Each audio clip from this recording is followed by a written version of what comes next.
भगवान कहते हैं कि चंद्रवंश से पहले सूर्यवंश का संक्षिप्त में श्रीमद् भागवत में एक विवरण आया है। सुखदेव भगवान ने कहा, हे परीक्षित, अब भगवान के प्राकट्य का समय हमारे समीप आ रहा है। कहते हैं कि एक बार राजा दशरथ के मन में बड़ा कष्ट हुआ, उन्हें बड़ी पीड़ा हुई। क्यों पीड़ा हुई? ये सूर्यवंश का इतिहास रहा है कि बिना जप तप यज्ञ किए किसी को पुत्र नहीं प्राप्त हुआ, किसी का वंश नहीं चला। अब यही समस्या दशरथ जी महाराज के साथ हुई और उनके पहले की जितनी भी वंशावली है सबको जप तप करके ही संतान प्राप्त हुई है।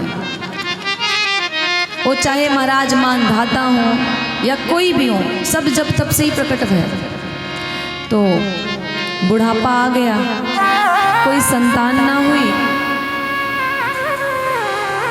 अब हुआ क्या कि दशरथ जी महाराज बड़े दुखी। एक दिन दशरथ जी महाराज माता कौशल्या के पास बैठे थे और माँ कौशल्या से कहते हैं कि हे देवी, मैं अपने सारे उत्तरदायित्वों से अब मैं मुक्त हो गया, अब कुछ बचा नहीं मेरे जीवन में। माता ने एक बड़ी दिव्य बात कही, कहा, हे राजन, अभी आपका एक कर्तव्य शेष बच रहा है। बोले क्या? बोले सूर्यवंश को आगे बढ़ाने वाला कोई नहीं है, हमें कोई संतान नहीं है। क्या हम जीवन भर ऐसे ही रहेंगे? क्या हमें कोई संतान नहीं होगी? क्या हमारे बुढ़ापे का सहारा बनने वाली कोई संतान नहीं होगी मुझे?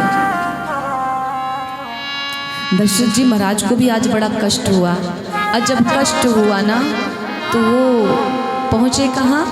अपना दुख बांटने, अपनी समस्या बताने पड़ोसी के घर नहीं गए, अपने मित्रों के पास नहीं गए, दुनिया के स्वार्थी लोगों के पास नहीं गए। कहाँ गए? गुरु गृह गया तुरंत महिपाल।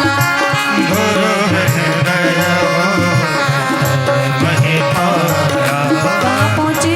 श्री सद्गुरुदेव भगवान की चरण में, उनकी शरण में।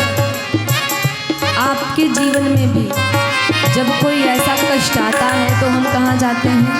गुरु जी के पास जाते हैं कि कोई उपाय बताओ, अब कोई रास्ता नहीं मिल रहा है। और जा कर के विनय करते हैं, हे नाथ, अपने सारे सुख दुख को गुरु जी से कहा। गुरु जी समझ गए कि मेरे शिष्य को क्या कष्ट है और कहते हैं,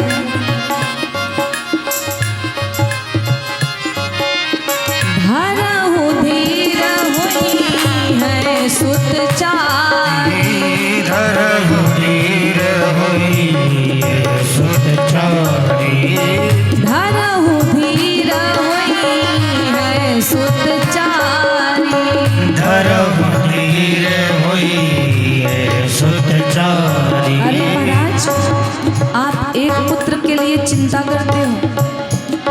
अरे एक नहीं, चार चार पुत्र होंगे।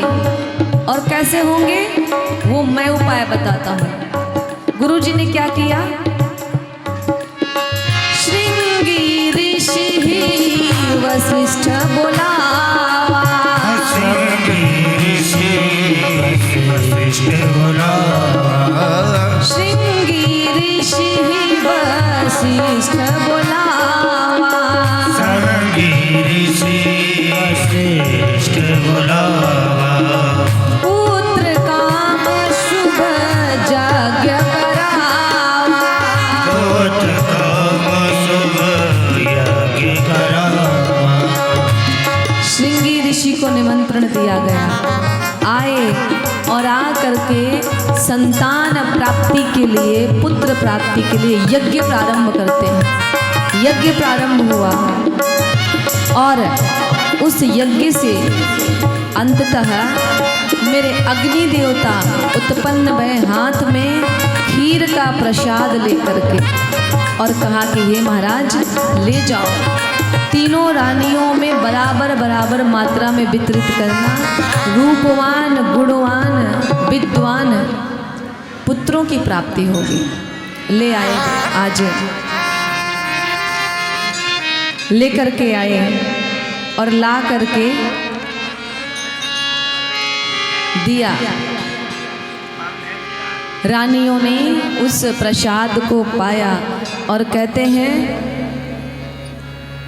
कि जब सारे योग नक्षत्र ग्रह अनुकूल हो गए तो हमारे प्रभु अपनी माताओं के गर्भ में प्रवेश करते हैं। और जैसे ही प्रभु गर्भ में आए ना, पूरे अयोध्या में ऐसा लगता है कि साक्षात स्वर्ग ही आकर के निवास कर रहा है। रानियों के मुखमंडल के तेज से पूरा महल जगमगा रहा है, इतना तेज आ गया है रानियों के मुखमंडल पे। आपने देखा होगा कि जब मेरी माताएं गर्भ से होती हैं तो उनके मुखमंडल की जो आभा होती है वो बड़ी दैदीप्यमान होती है, मुख पे तेज आ जाता है। हम कहते हैं ना, देखो गर्भ का तेज मुख पे दिख रहा है, ये भगवान की कृपा होती है। और सुंदरता बढ़ती है स्त्री की जब वो गर्भ से होती है। और जब तीनों रानियां गर्भ से हुई, पूरा राजमहल उनके तेज से जगमग हो रहा है। योग लगन ग्रह बार तिथि सकल भय अनुकूल। धीरे धीरे समय बीता और वो पावन समय आया जब हमारे प्रभु आज प्रकट होने के लिए, आज हम सबको दर्शन देने के लिए आने वाले हैं। और कहते हैं कि अब आज पूरे अयोध्या में जितने भी साधु संत महात्मा थे स्थान स्थान के, वो सब आकर के अयोध्या में निवास करने लगे। सरयू माता कल कल बह रही हैं और भगवान के आने की प्रतीक्षा कर रही हैं। सारे ऋषि मुनि आकाश में खड़े होकर के, सारे देवता आकाश में खड़े होकर के भगवान के आने की प्रतीक्षा कर रहे हैं। जितने ऋषि मुनि थे सब आकर के अयोध्या में निवास कर रहे हैं। क्यों? क्योंकि जब सरकार आएंगे तो सबसे पहले दर्शन मुझे हो, अर्थात हमें हो। और वो दिव्य समय आया। है प्रगट कृपाला दीन दयाला कौशल्या हितकारी। और तुलसी बाबा ने लिखा क्या?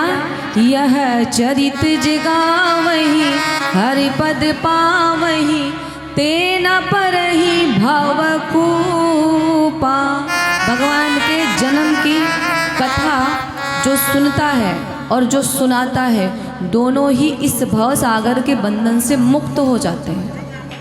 और आपको बताऊं, आप अपने घर पे रोज रामचरितमानस यदि आप पाठ करते हो तो नित्य भगवान के जन्म का पाठ किया करिए। भगवान आए और पूरी अयोध्या में ऐसा लग रहा है कि पूरी अयोध्या के वासियों का पुण्य ही बादल बन के बरस रहा है।